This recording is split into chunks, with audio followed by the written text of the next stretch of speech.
राहू राहू. बाळा, परदेशात शिकायला चाललीस, नीट राहा. काळजी घे स्वतःची. हो ठीक आहे, येते आता. एक मिनिट, सगळ्यात महत्वाचं तर राहिलंच. काय? मी 5 वर्ष फॉरेनला चालली. 5 वर्षांनी मी परत आल्यावर तुम्ही इतकेच तरुण मला दिसले पाहिजे. त्याकरता मी तुमच्यासाठी एक खास औषध आणलंय. हे औषध दररोज एक ड्रॉप घेत राहायचं, जास्त नाही, एकच ड्रॉप. ह्यानी तुम्ही तरुण राहाल आणि म्हातारे होणार नाही.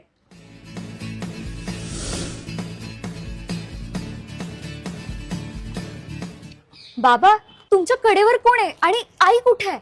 बाळा, तुझ्या आईच्या बाबतीत फार वाईट झालं. काय झालं?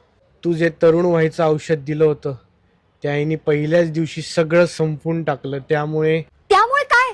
त्यामुळे तुझी आई इतकी तरुण झाली की तिला मला आता कडेवर घेऊन फिरावं लागतं.